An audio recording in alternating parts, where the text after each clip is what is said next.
Welcome to Sports Econ 101, the show where we discuss sports topics from a business perspective. I'm your host, Edward Brown, along with my co-host, Russell Jackman. At each commercial break, we're going to ask a sports trivia question. Today's trivia theme is baseball, since basketball is over for the season. Let's see. Oh, I know. That's your favorite sport other than wrestling, isn't it? Yes. Yes. Okay. Yes. That's okay. Well, there's been some moves already. I think Chris Paul found out he got traded to the Wizards. You hear about that? Yeah, I'm sure he's thrilled about that. Yeah. And I was seeing my friend last night. Oh, yeah. Hey, Russell, you're kind of cutting in and out a little bit there. You in a bad cell area? Oh, sorry. That's okay. Well, I am driving, so yeah. Okay. So a couple things we'll want to go over. There was a reverse boycott for the Oakland A's. We'll talk about that and what that meant. The Live Golf merging with the PGA is prompting the DOJ to look into antitrust. That'll be kind of interesting. Let's see. Like baseball, the world has a much bigger influence on the NBA. You remember back in I guess it was in the late 60s, you started getting a lot of players in the Dominican Republic, Venezuela, et cetera, getting into baseball. And so it became kind of a world stage. And basketball, it seems like there's almost more non-U.S. Players than there are. Number one pick is going to be a Frenchman. The number one pick is going to be a Frenchman. Yes. Yeah. He's going to make big. He's going to make bank. We'll talk a little bit about 33-year-old Draymond Green. And any idea how much Lionel Messi is going to make per year? Don't say anything. No. We'll go over that next time. And then also an NBA expansion team in Vegas, potentially. They looks like they're gearing up for that. So anyway, stay tuned. You are listening to Sports Econ 101. Don't touch that dial. We're going to be right back. Welcome back to Sports Econ 101. I'm Edward Brown, along with Russell Jackman. Okay, first of all, there was a... Have you ever been tempted to call it IOI just once? IOI? Yes, instead of 101. Using no, because it's supposed to be like you're taking an economics class, economics 101. Because we're talking about sports. We'd be terrible professors if that were the case. Yeah. Hey, speak for myself. Okay. So a reverse boycott for the Oakland A's, trying to get the owner to sell the team versus moving them too to late. Too late, dollar short. It was nice to see the fans care, but we know that it doesn't matter that the fans care about the team. It's the ownership doesn't. And the ownership wants their cake and to eat it too. And Las Vegas is going to bake them a new cake in the form of a new stadium that they don't have to, the city's going to pay about $400 million for, that Oakland will not pay. And that's the simple math. If you want Sports Econ 101, the one thing about our class is that the math is always pretty simple. And when more dollars in than dollars out. Yeah, and when one city is willing to pay more for a new stadium, then that's where the team is going to wind up versus tradition and background and fans that show that they care. The ownership doesn't care about that.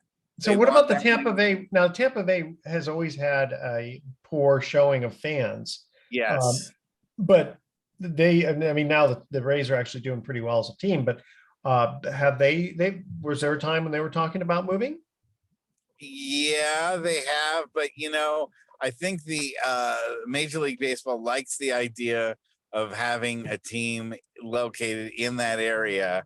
And, it's still a growing demographic, whereas with Oakland, it's pretty much topped out. I mean, Oakland's not going to become a bigger city. It's as big as it's going to get. That's a good point. Yeah, it's not going, and the fans are it's all about a new stadium.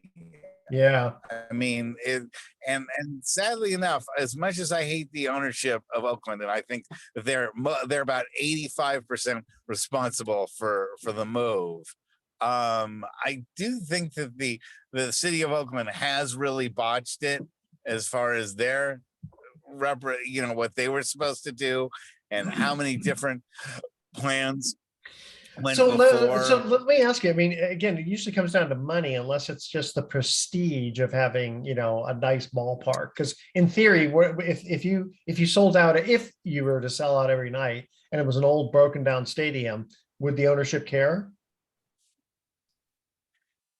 What do No, you think? they wouldn't. They wouldn't Okay. because the stadium is what makes the money for the most part nowadays. The newness of the stadium, the fact that the stadium now is the oldest one other than Wrigley Field, and it's the only multi-use stadium that still exists in the entire world pretty Well, much. Fenway Park hasn't been Um, changed, has it?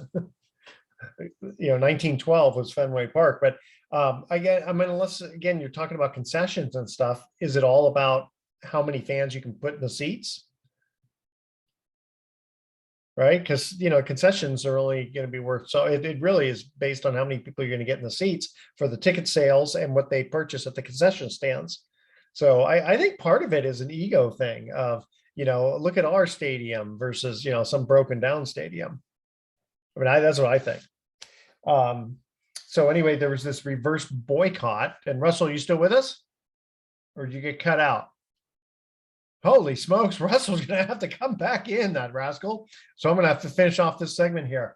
So interestingly enough, the Dodgers had a real boycott from the standpoint of the Sisters of Perpetual Indulgence, where people were actually boycotting by not going to the stadium. The reverse boycott for the Oakland A's was the opposite, where they were trying to show the ownership, look, we can fill the seats. And they had 20,000 fans show up, which was more attendance than any other game.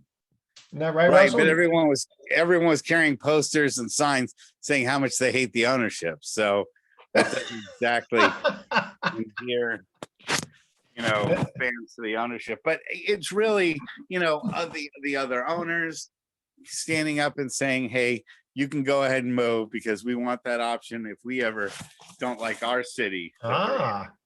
The owners aren't going to stand in front of it, and we just have that message that's now being said that it doesn't matter how much you support your team, it's really whether the owners feel that you're going to give them the big new stadium that they want. And we've seen this over and over again in sports where the city is held hostage by the ownership to build a new stadium. And if they don't, the ownership says, we're going to move. Now, what's interesting to me is that the leverage of using Vegas as well, if you don't do it, we're moving to Vegas, starting to run out of steam because now they have their football team. Now they'll have their baseball team. And it looks like they're going to have their basketball team. And so there's not going to be more than one. Well, I am really, really, really against Vegas getting an expansion team. Because I'm really against that. Why? Seattle has been living without a team. True. Yeah, Seattle deserves a basketball team. And I don't normally say a city deserves a team, but Seattle never should have lost the Sonics. Yeah. And that was really unfair. And if Vegas gets a team before Seattle does, then there's really something wrong with the NBA.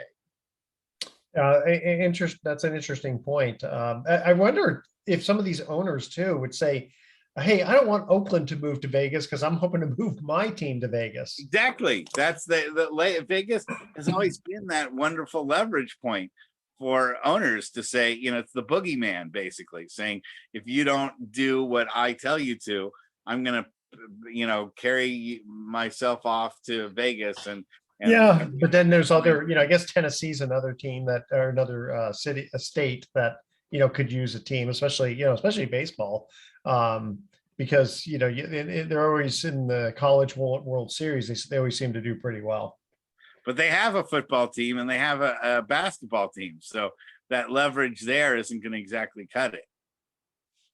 Yeah, that's true. But the thing is, it's a totally different sport though.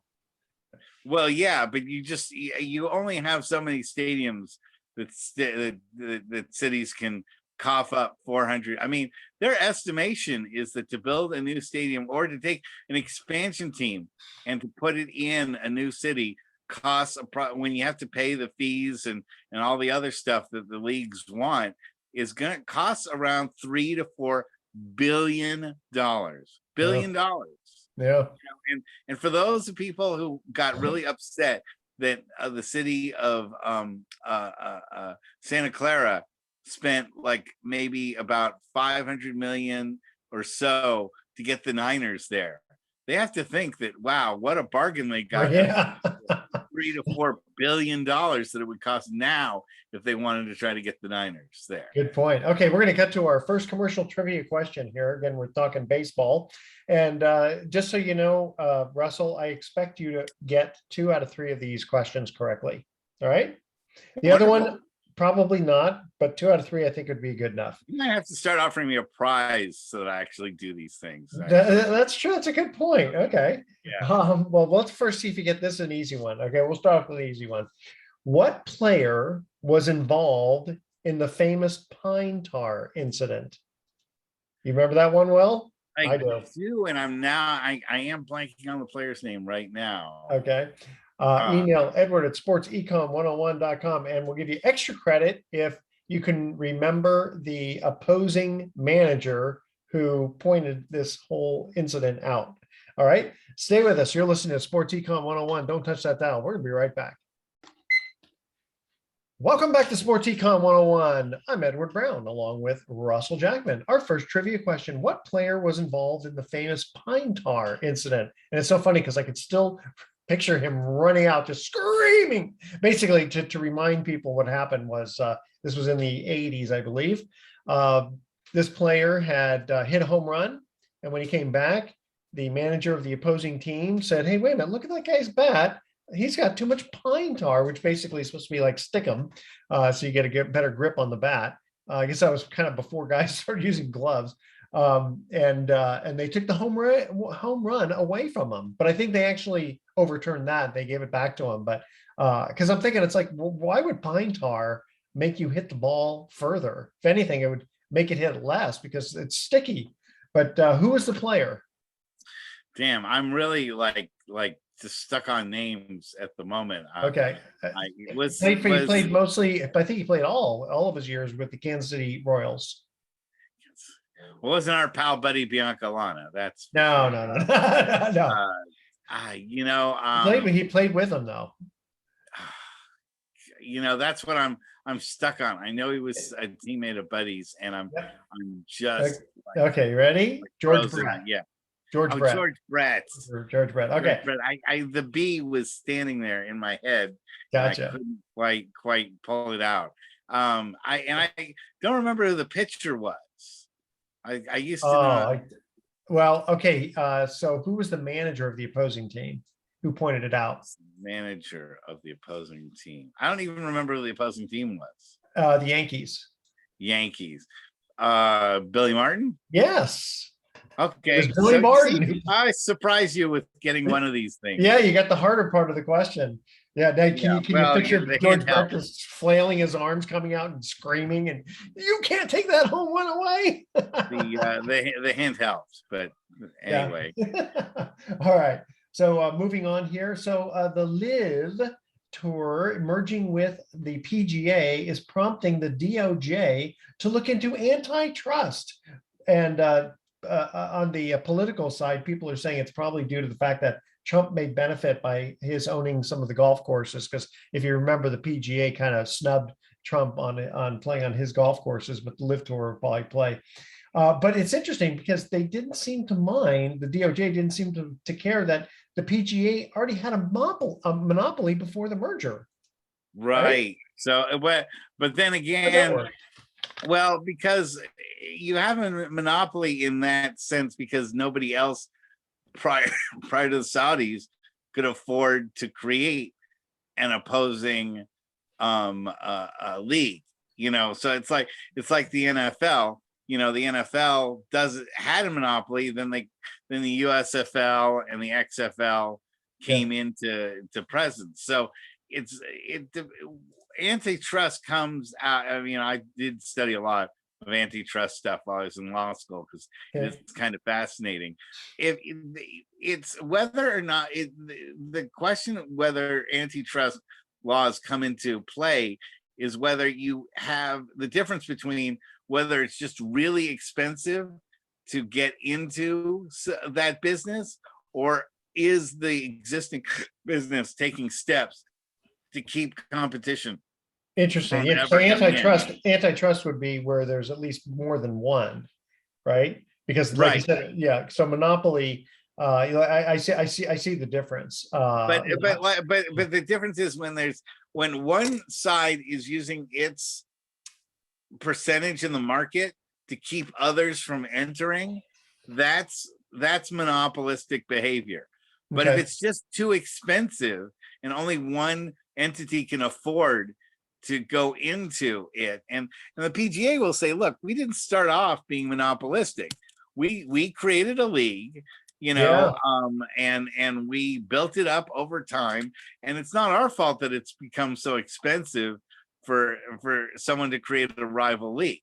That's actually a very, very good point, because, they could, in theory, they could just say, hey, if you want to, we're going to, in order to be on TV, or carry our golf tournaments, you have to pay $50 million for every tournament. And then the networks can just say no.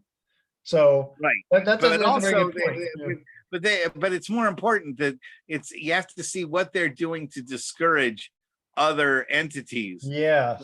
creating their own league to compete with them, and are they using the fact that they are the only game in town to stop other leagues from forming? Like, for instance, the NFL has not stopped the XFL from forming.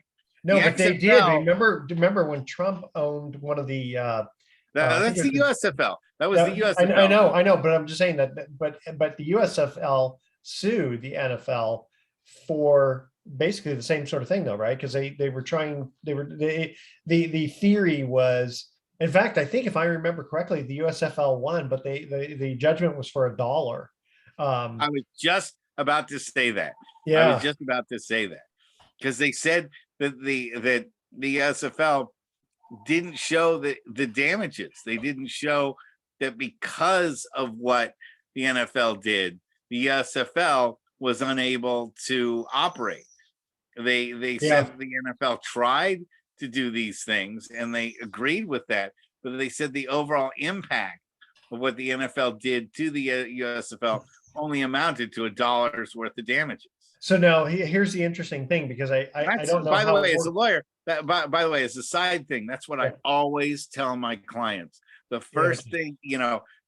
almost the very first thing that I ask them when they say, I want to sue somebody for Yeah, you have to say what your damages are. harassment. Yeah. Yeah, I want to sue someone for harassment. I want to sue someone Yeah.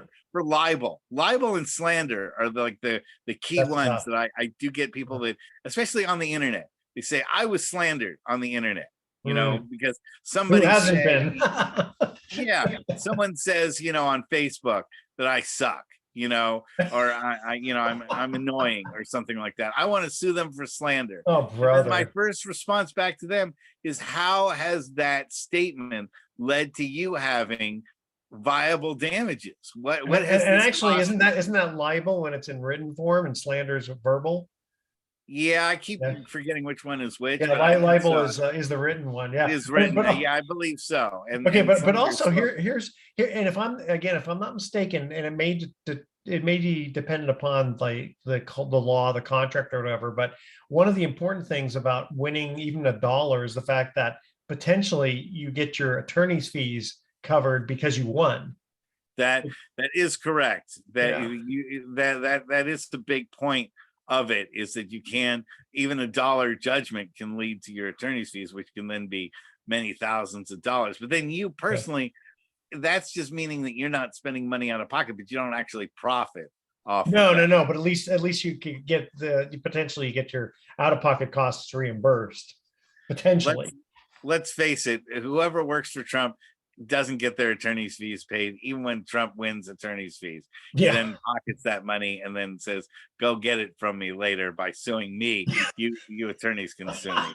I don't know why any attorney would ever want to represent Trump. Well, I would think that he just would have a slew of ones on just who work for him full time. No. And he hires firms and then he fires them and then says they didn't do the job. No matter what they do, he just says, "You didn't do the job right. You sue me to get your money." Okay, back. so that's how one becomes a billionaire, is you keep hiring people to do stuff and never pay them. Oh yeah. Okay, I got it. He's well known for that. He's well known for that. You know what, though? He was also well known for New York back in the late 70s, I think it was, that they couldn't figure out how to pay for an ice skating rink. And so Trump just said, you know what, it's been like 2 or 3 years or whatever it's been. Nobody's done this. You know what? I'm just going to pay for it. And everybody loved him at the time. Okay. So baseball becoming the world has become a much bigger influence on the NBA, just like baseball. And I think you mentioned that the number one pick looks like it's a gentleman from France. Yes. And yes. Even my wife is amazed. She's like, the number one NBA pick will be from France. Yeah. He had a hard time believing that the number one pick a few years ago is from Germany with Dirk Nowitzki. Nowitzki, yeah, that's right. This guy's pretty tall too, isn't he? Isn't that the main 7'4", I think. Yeah, that'll do it. Yeah, he's got a lot of skills, and we haven't had that consensus for sure drop down, hands down number one overall pick since I feel like LeBron James. I don't think there's been a guy. There have been number one picks like a John Wall, and that it was the consensus. But it's just the best of that era, versus someone who's an absolute superstar. Right. I think the Webb Mignogna stuff is because of his physical abilities and what he's already shown. John Wall was like, well, there's nobody else really better in the draft. So he's as good as you get. There's the difference between a guy that you look at that's a future phenom and going to be a star. Maybe Anthony Davis might be another one where, people say pretty close. But you gotta stay healthy, and you gotta keep your head in the game. Okay, hey, let's get to our second trivia question here. Oh, that fast? Okay. That fast. Okay, which team did the Giants trade Willie Mays to in mid-season 1972? So sad. It should. I know. That broke my heart. Even though I was a little kid, I remember how disappointed everybody was that he went. Yep. Okay. All right. That's our trivia question. Stay with us. Sports Econ 101 will be right back. Don't touch that dial. Welcome back to Sports Econ 101. One more time. I'm Edward Brown, your host, along with Russell Jackman. Our second trivia question: which team did the Giants trade Willie Mays to in midseason in 1972? The Mets. The Mets. Yeah. And that just was in my lifetime. It was the first time that it proved to me that even if somebody is super iconic with a team, that there's a chance they could always be traded somewhere else. You know what? You're right. I think that really was the first time. And I think mostly it was just the idea of him being able to finish off in the city of New York, where he started in 1951. Like for instance, Kareem moving to LA. Okay. That was a huge deal as well. Yeah. But that was to keep Kareem competitive. That was something that, Kareem forced that trade so that he could get more shots at a world championship. Whereas, but wait, hold on though. He won, I think in his first year with the Bucks. Right. But then the team started becoming totally uncompetitive. I mean, it was just Kareem and nobody else on that team. Now, the thing is, though, he hadn't had as many. I mean, he only played for a few years and then got traded versus, the Giants had Willie for, from New York to San Francisco and, for 20 years. But that was the first time to me that they traded somebody just so that he could play out the string. Yeah. There was no chance that Willie Mays was really going to be a huge contributor to the Mets becoming a world champion. No, in fact, so they lost to the Oakland A's in 1973, and that was his last year. And we've talked about this before, how, I mean, as much, Willie Mays is still the greatest, to me, greatest player who ever lived. But the poor guy, I mean, he was born in 31, so he was already 42 years old then, and he was playing the outfield, and you could tell that he just was, he was not the same Willie, unfortunately. He played in the World Series. I'm not sure. I don't remember how many games he played, but you could definitely tell there was a huge difference between Willie of 10 years earlier. And then we, later on we saw other guys do that, like Patrick Ewing going to Seattle, and Olajuwon going to Toronto, and guys that just they were so synonymous with being on being greats on other teams. Well, even it's interesting because I think about Kawhi Leonard. I think about the Spurs. Yeah, but he actually went on to win another title and was a big part of it in Toronto.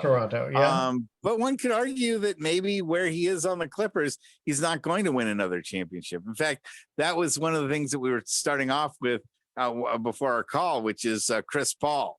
I think that his window now, being traded over to Washington for Bradley Beal, I think his window to win a championship is closed. I would agree. And he's 35 years old, I think. Yeah, he's not going to win a championship with Washington. In fact, my friend and I last night were fascinated about one of the great. I always love talking about sports what ifs.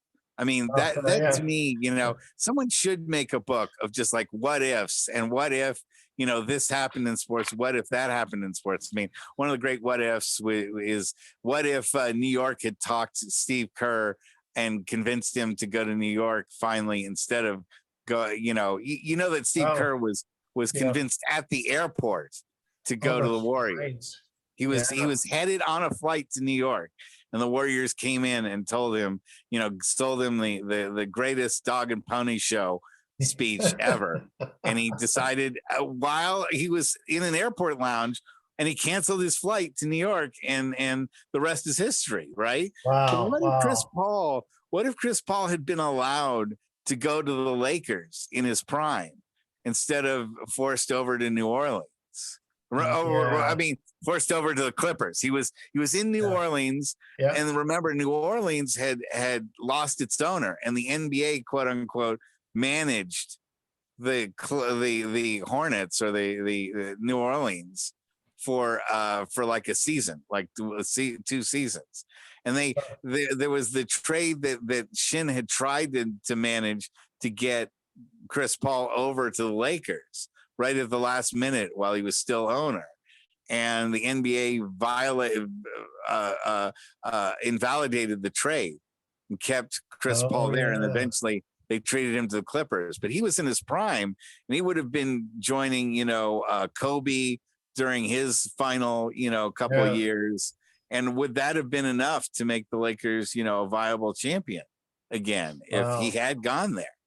Well, I remember, gosh, this was probably going back 30 years, but they did sort of a fun type of, mostly with boxing, not so much. They did, I think, they tried it with baseball too, but they tried to do like the different eras. Okay, Rocky Marciano versus Muhammad Ali, try to put the two together in a boxing ring. And that's what video games are all about. Yeah, basically, yeah. But it was kind of fun because you kind of. I mean, obviously, someone could just invent something, right? I mean, I could invent it and decide who's going to play what and who's going to win and all that. But like having Christy Mathewson pitch against Willie Mays, stuff like that. That's what fantasy. That's what stat sports are all about. Fantasy sports are all about, and like NBA 2K, and even in wrestling, in video games and wrestling, you can bring back Andre the Giant and have him fight Braun Strowman, or Brock Lesnar, goes up against a young Hulk Hogan, or something like that. or There's always Moondog Maine versus Big Show. exactly. Well, I'd pick the Big Show on that one, but you get what I'm saying is that there's Yeah. always the video games kind of give us that That's true. that realm of like, especially in things where you have more statistically based sports. So in basketball, in football, in baseball, where they have those things. But you know what's tough is like Wilt Chamberlain is always a difficult one, and Bill Russell are always difficult because blocks and steals were not kept for Bill Russell for his entire career, and Wilt Chamberlain only got blocks and steals for about 2 or 3 years of his playing But time. you could, I mean, you have to kind of look back at old films. So I'm going to ask you a wrestling trivia question. See if you know the answer to this one. What was Moondog Maine's oddity in the ring? Well, he used to eat goldfish. Is that what you're talking about? Live goldfish? No, it was even odder. Or was he making himself into a live bowling ball and throwing himself into a bunch of pins? No. Actually, in the or ring. was it when he used to cut his arm with glass and lick it during the interview? No. I'm talking about in the ring. He would Moondog was a crazy ass guy, you know. Yeah. Are you talking that he had a giant bone that he used to hit people with? No, I'm talking about how he would go over to the turnbuckle and he would eat it. Oh, dude, you got the wrong guy. That was George the Animal Steel. No, this is before. No, look up Moondog Maine. I remember in the 60s, I used to watch that. Okay, it was now keep in mind, I was born in 67. Yeah, so I know. My frame of reference is George the Animal Steel was famous for biting into the turnbuckle and tearing it up and throwing the foam in the foam rubber in people's eyes. I remember Moondog. I think he also he'd get this weird craze upon his. You know, he'd kind of howl at the moon and he'd kind of he was foam with the mouth and stuff. But I thought he was also. I have to go look back at old films, but I could have sworn he was the guy who also would like bite into the turnbuckle because he was so. Well, I wouldn't say that he would be beyond that. I don't think he was known for that. What I really remember Moondog Maine for was during interviews, he would grab live goldfish out of a bowl and swallow them. Hey, you know what? I'm impressed just the fact that he could go into a goldfish bowl and get a live goldfish and grab a live goldfish. Those things are slippery. Those things are slippery. Yeah, I mean, he was a nutty guy and certainly brought a lot of insanity to wrestling. He was probably one of the most insane wrestlers of his era, you know, and then, you know, imparted that realm over to George Animal Steel, who really in real life wasn't all that crazy. He was an English professor and would often, you know, outside of the ring be very eloquent, and then of course go into the side of the ring and be a slobbering maniac that, you know, everyone thought. Okay, so this is going to be kind of this. I had no idea about this. I was just looking up Moondog Maine here. I guess his real name was Lonnie. Guess where he was born? I have no idea, actually. Fairfax, California. Huh. And that's right. He died in San Bernardino, but in 1978. Gosh darn it, he was only 34 years old. But actually, just short of his 34th birthday. But wow, that's crazy. But being as crazy as he was, I can understand it. But yes, so for the audience who doesn't know, Fairfax, California is literally about 3 miles from me, and supposedly one of the most liberal places on earth. I wouldn't say supposedly, I'd say it is. Yeah, that's where the American Taliban, that guy who joined the Taliban. He was from John Walker Lynn. Yes. So when we're talking about, you know, really extreme leftists, you can think about Fairfax for that. Okay, so let's move on here. So 33-year-old Draymond Green declines a $27.5 million option so he can enter free agency. What?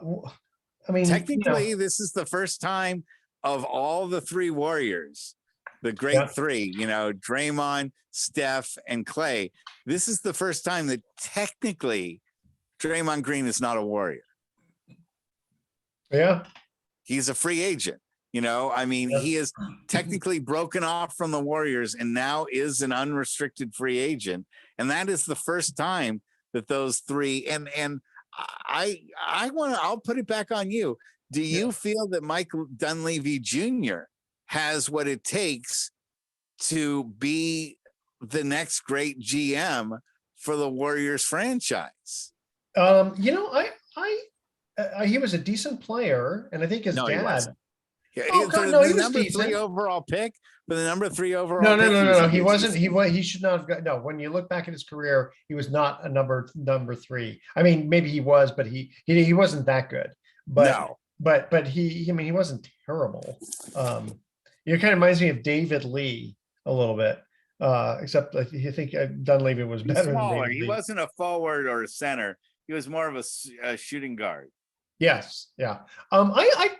Again, proof will be in the pudding, but I think, I'd give him a good shot at it. Some very big shoes to fill. Oh, absolutely. But anybody would, right? I think out of all the people out there, he's probably a good choice. He's been with how long has he been with the Warriors now? Like a number of years. It's not like he just walked in off the street. Fill Bob Myers' shoes. It's arguable to say that Bob Myers could have been the greatest executive that the Bay Area ever had for any sport. Bobby Evans, won 3 World Series also with the Giants, but Myers was responsible for 4. Okay, well, fair enough. But I'd at least throw Bobby in there. By the way, our good friend Bobby. Hey, by the way, Bobby's fantastic, but a lot of people, not us, maybe would argue that, along with like Carmen Policy, a guy like Myers could be one of the greatest. I absolutely agree. Okay, tell you what, we got to go to our last trivia question. Which Hall of Fame pitcher set a record for winning 9 opening day games, and all were by shutout? Stay with us. Sports Econ 101. We'll be right back with some closing comments. Don't touch that dial. Welcome back to Sports Econ 101. Last time for today, I'm Edward Brown, your host, along with Russell Jackman. Our third trivia question: which Hall of Fame pitcher set a record for winning 9 opening day games, and all were by shutout? That'll get you in the Hall of Fame just for that. I'll say Cy Young. No, a little bit after Cy Young. Yeah, you got me there then. Walter Johnson. Oh, okay. So that's about the same era. A little bit after Cy Young, but still, that's pretty good. We'll he was great. He was an amazing. I had no idea he did 9 shutouts. Isn't that amazing? There was I remember reading a book about him where they said, or a book about best pitchers of best baseball players of all time, and from the pitcher spot they had Walter Johnson, and they said they called him the big train, and they'd say he'd throw a fastball, and if that didn't work, he'd throw a faster one. I like that. All right, my friend, are you ready for our thoughts for the day? Never. Okay, so never. Hey, come on, we gotta get a laugh out of you. All right, so I love my doctor. I asked if fried foods were bad for me, and he said fried in vegetable oil. How can you get more how can getting more vegetables be bad for you? I like that guy. Okay, and I married my wife for her looks, but not the one she's been giving me lately. All right, tune in next week. Hey, I didn't get a laugh out of you on that one, Mr. No, Jackman. because that's a true story. Okay. For those of us who've been married more than 3 years. Okay. Tune in. I just had my 18th.